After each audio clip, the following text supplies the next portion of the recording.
Alright everybody, I just want to take you on a little trip underneath the car. I just finished putting in the brake lines, drive shaft, and saved the header.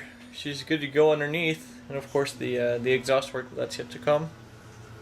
So without further ado, let's go take a look.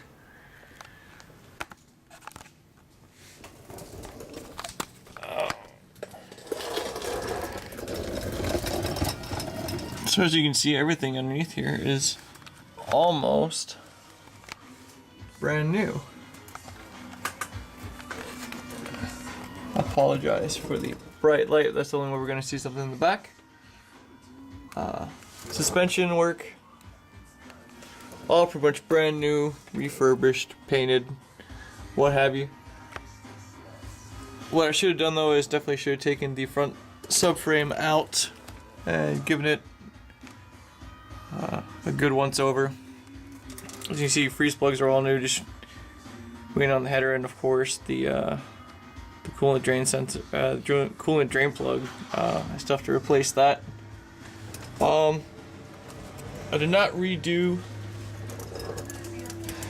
the pedal box. After reading further reading, I probably should have. I already had the car far enough apart to where I easily could have. But being a new T002er, hindsight's 2020.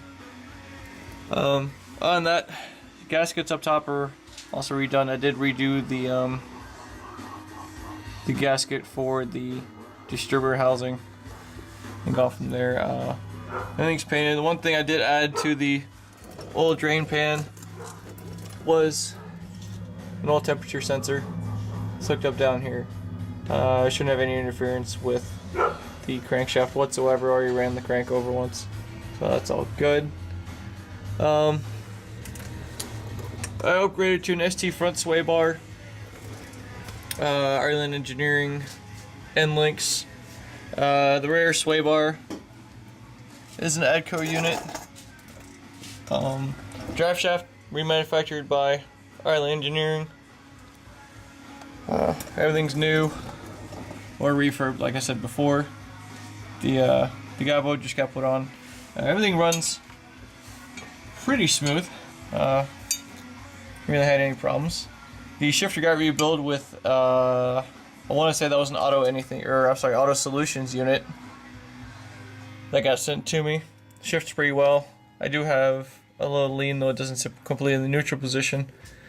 And the transmission is cleaned up quite a bit. I did have a small leak from the drain plug. I tightened that back up a good bit. Doesn't seem to have any more leaks going on now. I'll have to recheck that once I get the transmission fluid nice and hot.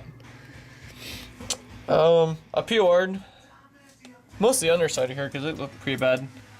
It looks okay. I have to do some final touch-ups later, but right now I'm thinking a little bit more concerned about getting the car back on the road. One other thing that irks me is I've tried to JB weld this piece back on for the parking brake cables, where the parking brake cables come into and out of the car. Obviously, it's not what you want, not ideal at all, especially for water getting in, but I'll deal with that once I take it up to, hopefully, Corman to get some rust taken care of. Moving on back, the subframe is from 202 House out in California. They sourced me a very rust-free unit, had it powder coated inside and out. They welded the end plate shut, so there's no more water entry on the outsides. Looks pretty good. All the bushings are new in the suspension work, including I put in the Ireland Engineering rear enforcers. Ireland Engineering sway bar bushings, because the ADCO units, of course, do not work. Here, new hardware for a lot of things going on. Did take care of the leaks on the differential. It was leaking pretty bad from mainly the passenger side output shaft, but the driver's side was also leaking pretty good. Everything's pretty much POR'd. The half shafts got repacked with grease, new boots, and of course painted. Corman did the stub axle swap for me for new trailing arms. The trailing arms are with the car. Had the rust issue to where the hats for the spring perch were completely rusted through. Went right through with a screwdriver. Suspension back here is also new. At least the struts are, or I'm sorry, the shocks. And springs are still what came with the car. I have yet to identify them. I think they were Eibach units.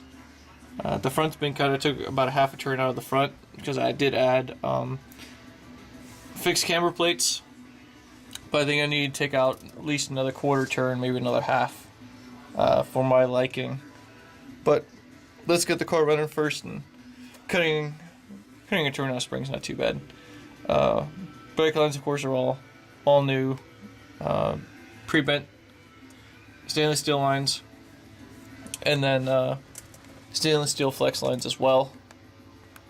Most of the hardware is new, like I said. There's an older bolt I didn't paint, but there you have it. That's what she looks like underneath. I think it's a job pretty well done. So now what you got to focus on the rest of the electrical stuff in the cabin, and after that, tidy up some loose ends underneath the hood, and she'll be ready to go. Hopefully by Christmas I'll have a video of her running again.